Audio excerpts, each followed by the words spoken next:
नमस्कार प्रिय सनातनी साथियों, स्वागत है आपका एक और नई वीडियो में। इस वीडियो में हम लोग जानेंगे कुछ प्रश्नों के उत्तर के बारे में। देखिए, बहुत से लोग हमारे चैनल पर प्रश्न किए हैं, उनमें से कुछ प्रश्नों को हमने निकाला है जो बहुत आवश्यक है, जानना बहुत जरूरी है। तो उन प्रश्नों का उत्तर हम अपने ज्ञान के अनुसार, अपने शास्त्रों के अनुसार जितना हो सके संभव मैं देने का प्रयास करूंगा। ठीक है, वीडियो को ध्यानपूर्वक अंत तक देखिए, क्योंकि इसमें बहुत सारे प्रश्न हैं जो घर के लोग हैं जो खुद से पूजन करना चाहते हैं सावन के महीने में या कभी भी, उनके लिए भी प्रश्न है। और जो आचार्य लोग, पंडित जी लोग हमसे जुड़े हुए हैं, वो लोग भी इस वीडियो को ध्यानपूर्वक अंत तक देखिएगा, क्योंकि इसमें बहुत सारे सुंदर सुंदर प्रश्न लिए गए हैं। तो चलिए, सबसे पहला हम प्रश्न लेते हैं। एक आदमी लिखे हुए हैं, इनका नाम है अरुणा डिवासे, ऐसे करके कोई नाम है, इंग्लिश मुझे उतना आता नहीं है। तो इनका नाम है, ये लिखे हुए हैं कि महिलाएं महादेव का अभिषेक कर सकते हैं कि नहीं। यानी कि इनके कहने का अर्थ है कि महिलाओं को महादेव का अभिषेक करना चाहिए कि नहीं। देखिए, महिलाओं को महादेव का अभिषेक क्यों नहीं करना चाहिए, पहले ही आप सोचिए। महादेव का पूजन हर व्यक्ति कर सकता है। ठीक है, भोलेनाथ एक ऐसे देवता हैं जिनका पूजन कोई भी व्यक्ति किसी भी प्रकार से कर सकता है। शुद्धता होनी चाहिए। आप रुद्राभिषेक भी कर सकते हैं महादेव का। आप चाहें तो केवल नित्य शिव जी के मंदिर में जाकर के जल भी चढ़ा सकते हैं। शिव जी का पूजन करने के लिए कोई पुरुष, स्त्री इत्यादि की आवश्यकता नहीं है। महिलाएं, पुरुष कोई भी शिव जी का रुद्राभिषेक या अथवा अभिषेक अथवा जल चढ़ा सकते हैं नित्य शिव जी का। इसमें कहीं से मनाही नहीं दी गई है। हमें तो आज तक ऐसा नहीं मिला हुआ है कि महादेव का पूजन स्त्रियों को नहीं करना चाहिए। ठीक है, तो महादेव का अभिषेक स्त्रियां कर सकती है।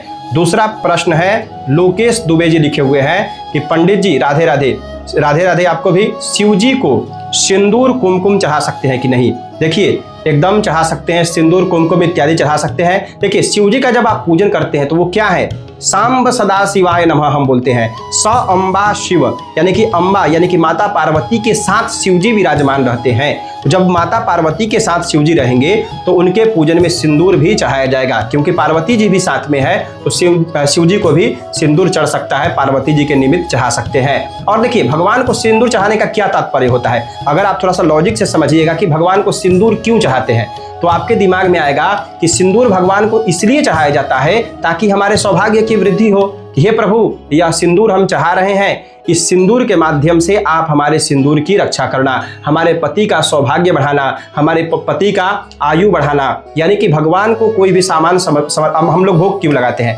भोग हम लोग इसलिए लगाते हैं कि भगवान आपने हमें इतना कुछ दिया है, इसका कुछ अंश मैं आपको भोग के रूप में लगा रहा हूं। तो सिंदूर एकदम चढ़ाया जा सकता है, कहीं से कोई दिक्कत नहीं है। कुमकुम, चंदन इत्यादि भी भगवान को आप चढ़ा सकते हैं। ठीक है, उसके पश्चात आचार्य राधे जी लिखे हुए हैं कि शिवलिंग पर वर्षा का जल चढ़ाने का क्या लाभ होता है, शिवलिंग पर वर्षा का जल क्यों चढ़ाया जाता है।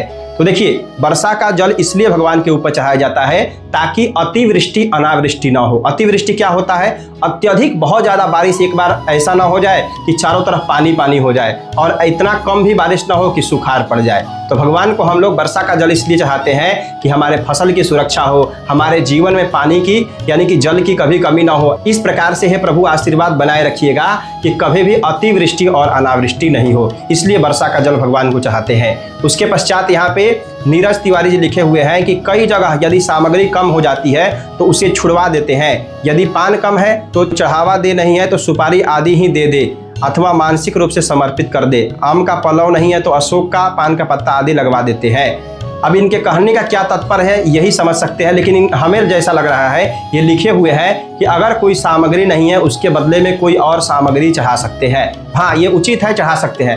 अब आम का पत्ता नहीं है तो उसके जगह पर अशोक का पत्ता आप नहीं लगा सकते। ये जो जैसे लिखे हुए हैं कि आम का पल्लव नहीं है तो अशोक का या पान का पत्ता आप लगा सकते हैं, नहीं, कलश में आम का पत्ता ही लगता है। आम, पीपल, पाकल, बरगद और गुलर, इनमें से पांचों में से कोई मिलेगा तो आप लगा सकते हैं। सबसे उत्तम आम का पल्लव होता है, आम्र पल्लव लगाना सबसे उत्तम होता है। अगर वो नहीं मिल रहा है तो आप आम, पीपल, पाकड़, बरगद और गुलर, इनमें से पांचों में से कोई भी पौधे का पत्ता लेकर के आप उसमें लगवा सकते हैं। आम का पत्ता सबसे श्रेष्ठ होता है। इसकी जगह ये नहीं है कि आप अशोक का पत्ता चढ़वा देंगे। अब मान लीजिए किसी के पास दक्षिणा नहीं है तो उसकी जगह पर दूसरा चीज क्या, अक्षत चढ़वा सकते हैं, या कोई सामग्री नहीं है तो उसके बदले में आप दक्षिणा चढ़वा सकते हैं।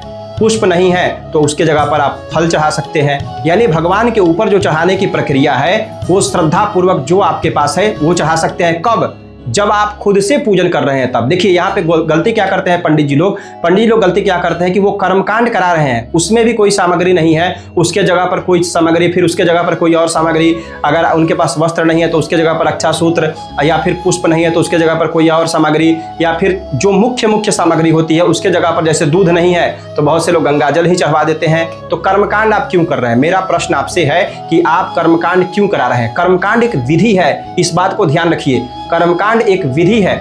जैसे मान लीजिए आपको कोई चीज हासिल करना है जीवन में, तो उसका एक प्रक्रिया होता है। जैसे आपको खेत से बीज लेना है तो आपको धान लगाना होगा, उसमें पानी देना होगा समय समय पर, उसके साथ फसल की कटाई करनी होगी, कुटाई करनी होगी, तब जाकर के वो फसल निकलेगा। वो क्या है? एक प्रक्रिया है। तो कर्मकांड भी क्या है? एक प्रक्रिया है, उसके साथ भावना जुड़ा हुआ है। इसका मतलब ये नहीं है कि भाव से केवल चाहते जा रहे हैं और विधि का लोप कर दिए, नहीं, विधि भी स्पष्ट होनी चाहिए। जो सामग्री जैसे दी हुई है उतना चढ़ाना आवश्यक है, क्योंकि कर्मकांड में जितने भी लोग, जैसे मान लीजिए आप महामृत्युंजय अनुष्ठान करा रहे हैं, कोई जप करा रहे हैं, किसी देवता का पूजन करा रहे हैं, तो यजमान क्या कहते हैं? पंडित जी हमारे जीवन में सुख शांति बनी रहे, धन का आगमन होता रहे, परिवार में समृद्धि बनी रहे, बालक लोग विद्या क्षेत्र में आगे बढ़े। ये क्या है? एक प्रकार से कामना जुड़ा हुआ है। तो जब आप कामना पूरक यज्ञ कर रहे हैं तो उस कामना के निमित्त जो सामग्री बताई गई है वो सामग्री होनी चाहिए पूजन में। आप कहीं से प्रयास कीजिए व्यवस्था करने का। अब अगर उपलब्ध नहीं हो पा रहा है, किसी कारणवश मिल ही नहीं रहा है, अब जैसे हम एक जगह गए हुए थे पुणे अभिषेक कराने, तो वहाँ क्या हुआ था कि मेरा श्रृंगी छूट गया था घर पर ही। अब शिव जी का रुद्राभिषेक कराना था और श्रृंगी मेरा घर पर ही छूट गया था, और वो दूर दूर तक खोजे तो वहाँ श्रृंगी मिला ही नहीं। उनको नहीं मिला होगा उस क्षेत्र में, लेकिन उनको नहीं मिला होगा, तो नहीं मिला तो हम लोग क्या किए? एक लोटे में धागा बांध करके और लोटे के माध्यम से ही शिव जी का रुद्राभिषेक कराए। मजबूरी में कराए थे। जब नहीं मिल रहा है तो, अगर मिल जा रहा है तो जो सामग्री जैसे है उसी प्रकार से कराने का प्रयास कीजिएगा। ठीक है।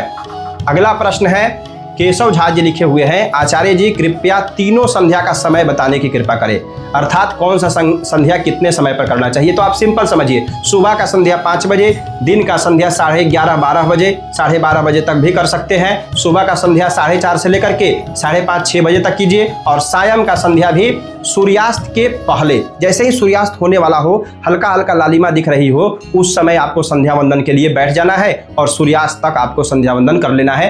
एटलीस्ट समझिए कि 6 बजे 6:30 के लगभग में, गर्मी के दिन में, ठंडी का दिन है तो 5-5:30 तक आप संध्या वंदन कर लीजिए, ये उचित समय होता है। अब हम लोग आगे बढ़ते हैं। सौरभ जी लिखे हुए हैं कि एक सवाल ये है कि मैं अगर बाहर कॉलेज या फिर कहीं जाता हूँ तो लघुशंका करते समय जनेऊ रखना कान पर नहीं रख पाता हूँ, इसका कोई दूसरा उपाय बताइए। देखिए, अगर आप शर्म के कारण नहीं रख रहे हैं तो इसका कोई उपाय नहीं है। अगर आपको लग रहा है कि भाई कॉलेज की कोई लड़कियां हैं या फिर बहुत से लड़के हैं, देख करके मजाक उड़ाएंगे इसलिए मैं नहीं रख रहा हूं, तो ये आपकी समस्या है, इसमें मेरा कोई उपाय नहीं है। हाँ, बहुत से लोग क्या होता है कि आर्मी में जाते हैं या कुछ ऐसे जगह पर जाते हैं जहां यज्ञोपवीत नहीं रखना होता है, हो सकता है उनके जीवन पर खतरा आ जाए या कोई इमरजेंसी होता है, इस कारण से यज्ञोपवीत नहीं पहन सकते हैं। उस समय कमर में बांध लेने पर भी उस यज्ञोपवीत धारण करने का फल मिलता है, कमर में लपेट लेने पर भी हो जाता है उसका फल। ठीक है, लेकिन ये विकल्प है। अगर आपको संभव है तो आप कान पर डालिए, नहीं तो नहीं पहनिए। तो केवल धागा के लिए तो शो के लिए तो है नहीं, तो आप नहीं भी पहनेंगे तो कोई दिक्कत नहीं है, लेकिन पहन रहे हैं तो शर्म त्यागिए। ठीक है, सनातन धर्म में हम लोग हैं तो शिखा रखना, तिलक लगाना, यज्ञोपवीत धारण करना, इसमें कभी भी शर्म नहीं करना चाहिए। हम लोग अच्छे जगह पर जाते हैं, बहुत से एजुकेटेड लोग रहते हैं, हम लोग फॉर्मल पैंट शर्ट में भी कहीं घूमते हैं, तो ऐसा नहीं है कि वहाँ बहुत से लोग रहेंगे तो वहाँ मैं जनेऊ लगा करके लघुशंका नहीं करूँगा, ऐसा नहीं है। कहीं कहीं जाना पड़ता है, जैसे आप जाइएगा कहीं कहीं दूर शहर में तो वहाँ आपको टॉयलेट में जाना होगा, एक ही साथ में 10-15 लोग शौचालय करते रहते हैं, तो वहाँ आपको यज्ञोपवीत लगाना है, तो बहुत से लोग नहीं लगाते हैं शर्म के कारण कि ये लोग क्या कहेंगे। उसके कारण हम अपना संस्कार भूल जाएंगे, उसके कारण हम अपना यज्ञोपवीत लगाना छोड़ देंगे, ऐसा नहीं है। हम यज्ञोपवीत वहाँ भी धारण करते हैं कान के ऊपर। तो ये आपके संस्कार के ऊपर निर्भर करता है, आपकी श्रद्धा के ऊपर, ये आप अपने हिसाब से देखिएगा। ठीक है। उसके पश्चात, गुरुजी मैं पूरा सावन व्रत करना चाहता हूँ, 30 दिन के लिए आप मार्गदर्शन करें, पूजन कैसे करें रोज। देखिए, सबसे पहले दिन आपको संकल्प ले लेना है कि हे प्रभु, हे भोलेनाथ, मैं सावन का पूरा व्रत करना चाहता हूँ, इस व्रत का फल मुझे मिले और इस व्रत के निमित्त जो भी हमारा कर्म है वो शुद्धता पूर्वक संपन्न हो, ऐसा हमें शक्ति प्रदान करे। और शिव जी के मंदिर में जाकर के संकल्प कर लीजिए और प्रतिदिन शिव जी का पूजन कीजिए। बस शिव जी के ऊपर जल चढ़ाइए, उनको भोग लगाइए, बिल्वपत्र इत्यादि चढ़ाइए भगवान को, विधिवत तरीके से उनका पूजन कीजिए, हो सके तो उनका कीर्तन कीजिए, उनका नाम जप कीजिए, कोई स्तोत्र का पाठ कर सकते हैं। व्रत में क्या होता है? व्रत का अर्थ होता है नियम, यानी कि भगवान को अगर मान रहे हैं तो उनके नियम को पालन करना होगा। एक प्रकार का नियम बनाइए कि हम शिव जी का प्रातःकालीन पूजन करेंगे और शाम के समय में उनके नाम का जप करेंगे। आप किस प्रकार का व्रत कर रहे हैं ये आप ही जानते होंगे। अगर पूरे सावन एक भुक्त अगर व्रत कर रहे हैं, यानी कि पूरे दिन में एक बार ही भोजन कर रहे हैं, तो ये बहुत अच्छी बात है। केवल फल इत्यादि लेकर के पूरे दिन रह जाइए। नक्त भुक्त कर रहे हैं, केवल रात्रि में भोजन कर रहे हैं, तो ये भी अच्छी बात है। अगर बहुत से लोग क्या करते हैं, सावन के महीने में या कोई महीना होता है उसमें नमक नहीं खाते हैं, तो ये भी एक प्रकार का व्रत है। अगर नमक खा भी रहे हैं तो केवल रात्रि में खा रहे हैं, वो भी सेंधा नमक खा रहे हैं, प्याज लहसुन नहीं खा रहे हैं, तो ये भी अच्छा व्रत है। तो व्रत बहुत प्रकार के होते हैं। आप कौन सा व्रत कर रहे हैं, ये आपके ऊपर है। अगर भगवान का व्रत कर रहे हैं तो मेरा मानना है कि आप पूजन नित्य कीजिए और उनकी आराधना कीजिए, स्तोत्र वगैरह का पाठ, नाम का जप इत्यादि अवश्य कीजिए, ये बहुत आपके लिए लाभकारी होगा। उसके पश्चात अतुल चौबे जी लिखे हुए हैं कि नवग्रह के ऊपर चढ़ाए हुए प्रसाद का क्या करना चाहिए। यह अनुष्ठान में हम भी जाते थे तो लोगों से देखते थे कि नवग्रह के ऊपर चढ़ाए हुए प्रसाद को लोग फेंकवा देते थे, या गाय को खिलवा देते थे, या नदी में प्रवाहित करा देते थे। ऐसा कुछ नहीं है। नवग्रह के ऊपर के चढ़ाया हुआ प्रसाद ग्रहण करना चाहिए, खाना चाहिए। मुझे ऐसा कहीं किसी ग्रंथ में निषेध नहीं मिला है कि नवग्रह के ऊपर का प्रसाद नहीं खाना चाहिए, या गौशाला में भेज देना चाहिए, नदी में प्रवाहित करा देना चाहिए, या उसको फेंक देना चाहिए। ऐसा नहीं मिला है। नवग्रह की कृपा से ही हमारा जीवन चल रहा है, तो आप उसको ग्रहण करिए, खाइए प्रसाद, कोई दिक्कत नहीं है, हम लोग खाते हैं। हर हर महादेव। गुरुजी, क्या गर्ग गोत्र वाले को सूर्य भगवान को अर्घ्य नहीं देना चाहिए? हमारे यहाँ बहुत से लोग ऐसा कहते हैं।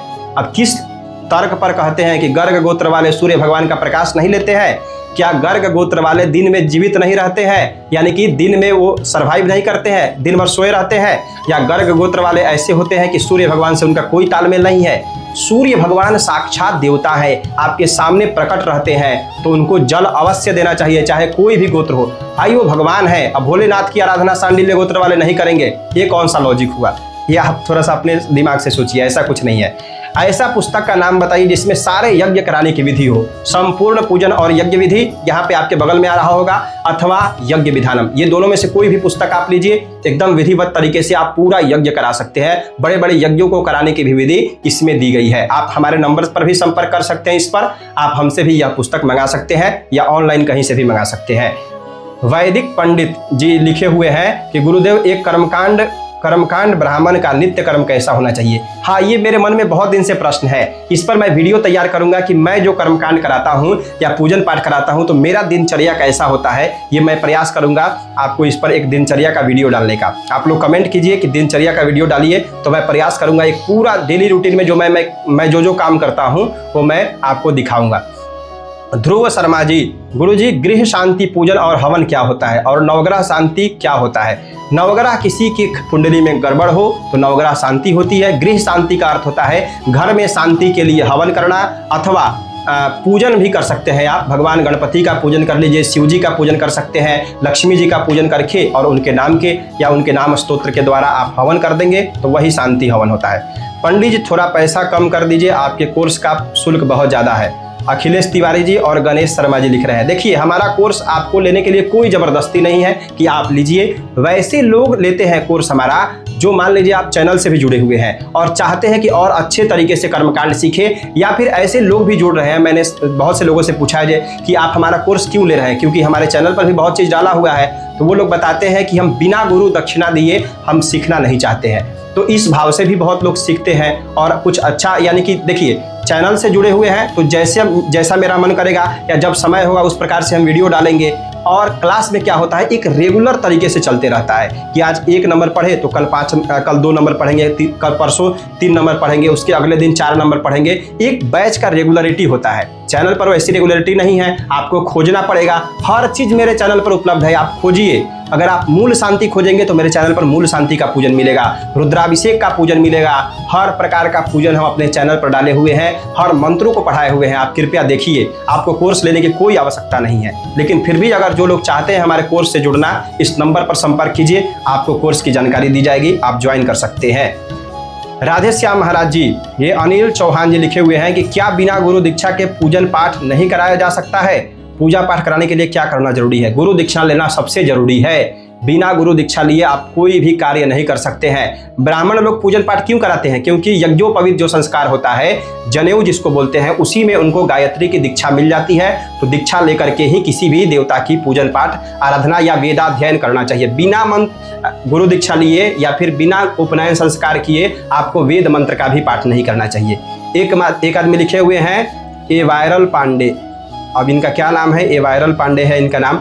गुरुजी, हमने आपका दिव्य विवाह संस्कार पुस्तक ली है, आपने बहुत अच्छे तरीके से उस पुस्तक को बनाया है। उसी की तरह गृह प्रवेश, मूल शांति, ग्रह शांति के ऊपर भी पुस्तक बनाइए।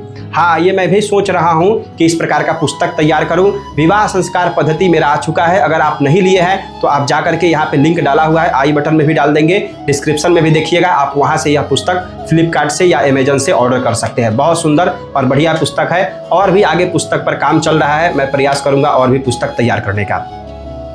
ये ध्रुव शर्मा जी लिखे हुए हैं, इनका लंबा चौड़ा प्रश्न है, लेकिन इनके लिखने का तात्पर्य है कि वेदी के ऊपर जो कलश रखा जाता है उसमें पहले जो होता है, कलश में वरुण देवता का कब पूजन होगा और फिर उस प्रधान देवता का कब पूजन होगा। तो अगर आप यह नहीं जानते हैं तो मेरा वास्तु शांति पूजन कैसे कराते हैं, ये प्रैक्टिकल वीडियो ये जाकर के देखिए, स्क्रीन पर आ रहा है, आई बटन में भी डाल देंगे। उसमें सब कुछ हम डिटेल में बताए हुए हैं, तो कृपया जाकर के वह वीडियो देखिए, आपको एक वीडियो में सब कुछ समझ में आ जाएगा।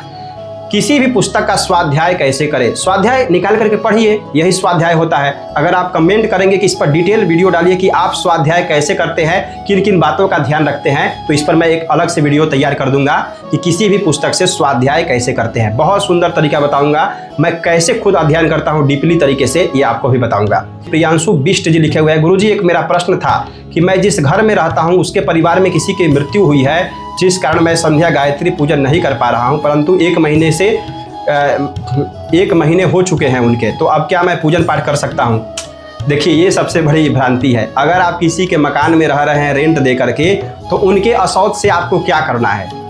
अगर आप उनके सजातीय हैं, सगोत्रीय हैं, तब आपको असौच लगेगा। नहीं तो अगर वो दूसरे जात के हैं या दूसरे गोत्र के हैं तो आपको असौच नहीं लगेगा।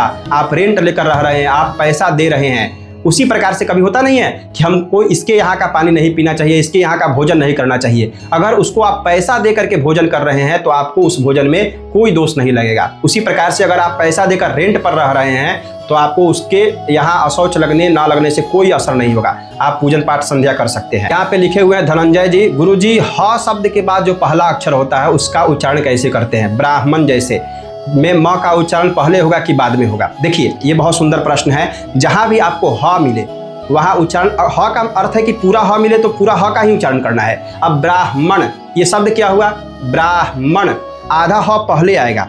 ये देखिए, आपको संधि विच्छेद यहाँ डाल दिए हुए हैं। ब्र आकार, ब्रा, ह आधा है और म पूरा है और न है, ठीक है? तो इसका उच्चारण होगा ब्राह्मण, ब्रह्मा, ब्रह्मा, ठीक है? तो ये ब्रह्म में ह पहले आ जाएगा और म बाद में आएगा, ठीक है? ये आप ध्यान रखिएगा। तो इतना ही प्रश्न हमने लिया है आज के वीडियो के लिए, क्योंकि वीडियो पहले ही बहुत लंबा हो चुका है। और भी आपका जिस प्रकार का प्रश्न है आप कमेंट कीजिए, मैं प्रयास करूंगा कमेंट में रिप्लाई देने का और आपके शंका का समाधान करने का। उम्मीद है यह वीडियो आपको फायदेमंद लगा होगा। आप ऐसे ही जुड़े रहिए, ऐसे ही हमारे वीडियो को देखते रहिए। इतना धैर्य और प्रेम से संपूर्ण वीडियो को देखने के लिए आपका बहुत बहुत धन्यवाद। हर हर महादेव, जय माता दी।